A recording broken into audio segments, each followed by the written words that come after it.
capital moro mani chake kocha kamano.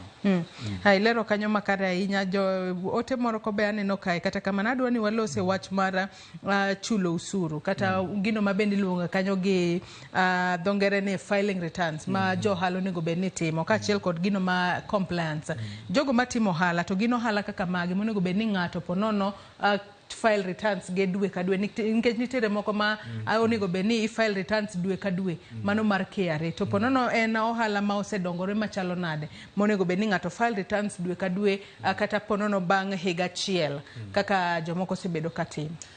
Ohala mag kambi kembe mane category mag companies gin gitimo returns every month. Unebedi itero returns nyiso government ni ma pesa maseloso. Gin kembe kaka mage kembe mosedongore ahinya kose. You see legally ok ng'iye no osedongore. So long as the registration mari en under company. Under company onego beni idwoko returns after every month. Joma dwoko after at the end of the year gain businessmen. Reason being ni ng'ama timo wala mar sole proprietorship sheria nene ni en gi oande onge pogruok. Koro chal mana kaka wadwoko returns mag income marwa ka. Koro en bidwoko every year. But kambi is a legal entity separate from ng'amo chake cha. Koro ma kambi to gi businesses man tire under partnerships gen dwoko returns at the end of every month.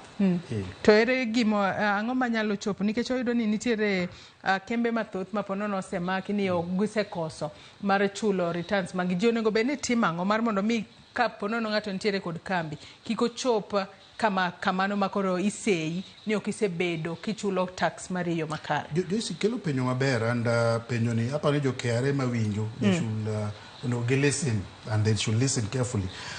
A number of businesses matimre Kenya ka jike kara ni dwoko returns go ginango gike kara ni idu so I think upon sirikal mondo mi gichak puonjo ji. Of course KRA osebedo ka oro barupe ne ji through mbui especially wego wala mondo gidhi e training. But you see training especially mar dwoko returns onego be ni en gimitimo. It should be like civic education. Mitimo na jowe ni duto te. Seche moko ng'ato ok dwok return out of ignorance. Why no kia kan return idwoko nango. And some of the companies bendi ibiro ni kambi loso pesa kabisa. To konyal dwoko return nikech okia ni dwoko return. Yini mondo mi dwok return nyaka ibed gi an accountant. And karana chik mar filing of returns dwaro ni especially for companies dwaro ni that accountant must be a registered accountant ma is a member of his pack. Koro ibiro ni weni matindo gionge kata ne agi accountant in the first place. Koro ka gionge gi accountant nyaka gimanyi services mag accountants gi registered accountants mondo mi at the end of every month biro to ng'iyo their books to organize their books to gidwoko returns and profit. I mean, the tax mabiro charge out of profit miseloso cha at the end of the month. Koro that professional emanyaka ang bingi nito kaluore gi anseche moko ji be dwoko returns gi marach. Ineno. Nekech onego be ni evaluate your assets, ing'yo ni assets gi chalo nade, liabilities gi nango, expenses gi nango. Kore ka out of that igolo percentage mitero na serikal. Koro ma bro dwaro ni idwar services mag a registered, a professional accountant ma is already a member of his pack.